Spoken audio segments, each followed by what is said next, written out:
پیارے آقا صلی اللہ علیہ وسلم کے پیارے امام سیدنا صدیق اکبر رضی اللہ عنہ ذات پاک وہ ذات پاک ہے کہ مردوں میں سب سے پہلے جس نے اسلام قبول کیا ان کا نام حضرت سیدنا صدیق اکبر رضی اللہ عنہ۔ یہ اپنے کنیت سے زیادہ مشہور ہوئے، ورنہ ان کا نام عبداللہ تھا۔ جب قرآن عظیم کی آیتوں کا نزول شروع نہ ہوا تھا، اس کے پہلے ہی سے اللہ کے حبیب صلی اللہ علیہ وسلم سے ان کے تعلقات سے دوستانہ تھا، یارانہ تھا۔ اس زمانے میں آپ کا نام عبد الکعبہ تھا، کعبے کا بندہ کہیں نہیں یا کعبے کا غلام کہیں نہیں۔ لیکن جب آیات قرآنیہ کا نزول شروع ہوا، حضور صلی اللہ علیہ وسلم نے اسلام کی دعوت شروع فرمائی، تو اس وقت سب سے پہلے جو دائرہ اسلام میں مردوں کی جماعت میں شامل ہوئے وہ سیدنا صدیق اکبر رضی اللہ تعالیٰ عنہ تھے، اور پھر حضور صلی اللہ علیہ وسلم نے ان کا نامی اسم گرامی عبداللہ۔ میرے پیارے آقا صلی اللہ علیہ وسلم کے پیارے ایمان، آج نام رکھنے کے متعلق لوگ اتنا زیادہ متفکر ہوتے ہیں کہ بالکل اچھوتا نام ہونا چاہیے، بالکل ایٹک نام ہونا چاہیے، بالکل اس انداز میں نام ہونا چاہیے کہ کسی نے نہ رکھا۔ ابھی ایک بچے کی پیدائش ہو کے تقریباً 2 مہینہ ہو گیا ہوگا، 2 مہینے میں تقریباً 3 یا 4 نام اس کے چینج ہو چکے، 3 یا 4 نام چینج ہو چکے۔ اصل معاملہ ناموں کا نہیں، ناموں کی برکت اللہ کے حبیب صلی اللہ علیہ وسلم کے نام پہ نام رکھا جائے، اس کی برکتیں اور اس کی فضیلتیں ظاہر ہوں گی، یا اللہ کے صفاتی نام کے ساتھ عبد کا لفظ جوڑ کر نام رکھا جائے تو اس کی برکتیں ظاہر ہوں گی۔ ورنہ اصل دیکھا جائے تو بندے کا کردار ہے، بندے کے اعمال ہے، بندے کے اخلاق ہے۔ تو میرے پیارے آقا صلی اللہ علیہ وسلم کے پیارے دیوان، ناموں کے چکر میں زیادہ پریشان ہونے سے بہتر یہ ہے کہ بندے کی تعلیم اچھی ہو، بندے کی سیرت اچھی ہو، بندے کا کردار اچھا ہو، بندے کا اخلاق اچھا ہو۔ ورنہ نام تو بہت کچھ رکھ دیا جاتا ہے، لیکن جب کردار پہ غور و خوض کیا جاتا ہے تو پتہ یہ چلتا ہے کہ کسی بزرگ کے نام پہ اس کا نام ہے، کسی ولی کے نام پہ اس کا نام ہے، کسی عظیم شخصیت کے نام پر اس کا نام ہے، لیکن جب کردار دیکھا جائے تو اس کی بالکل منافی ان کا کردار نظر آتا ہے۔ میرے پیارے آقا صلی اللہ علیہ وسلم کے پیارے ایمان، اللہ کے حبیب صلی اللہ علیہ وسلم نے آپ کا نامی اسم گرامی عبداللہ رکھا، اور ابو بکر کنیت اس طریقے سے آپ کو ملی کہ ایک روایت کے مطابق ایک بندہ تھا اس دور میں بکر نام کر، اور اس کو اس بات پر مہارت حاصل تھی کہ وہ نسب کا بہت بڑا عالم تھا، بہت بڑی جانکاری رکھتا تھا۔ کسی بھی بندے کا نسب، اس کے باپ، اس کا دادا، اس کا پردادا، اس طریقے سے بہت سارے لوگوں کے نسب نامے یاد کیے ہوئے تھا۔ سیدنا ابو بکر صدیق رضی اللہ تعالیٰ عنہ کا معمول یہ تھا کہ ایک مرتبہ آپ نے جانوروں کے نسب گنانا شروع کیے۔ جب جانوروں کے نسب گنانا شروع کیے تو بکر نامی بندہ مسعود کو کہی، لوگوں نے کہا اے بندے تو بکر کا بھی باپ نکلا، اے عبداللہ تو بکر کا بھی باپ ہے۔ اس کے بعد آپ کا نام پڑ گیا، آپ کا لقب پڑ گیا ابو بکر۔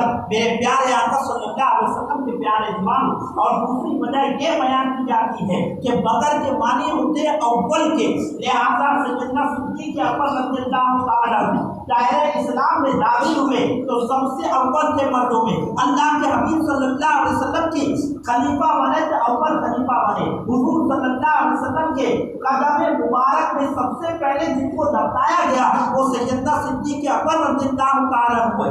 اسی طریقے سے قیامت کے دن جب لوگ اٹھائے جائیں گے تو حضور صلی اللہ علیہ وسلم اپنے دائیں ہاتھ سے سیدنا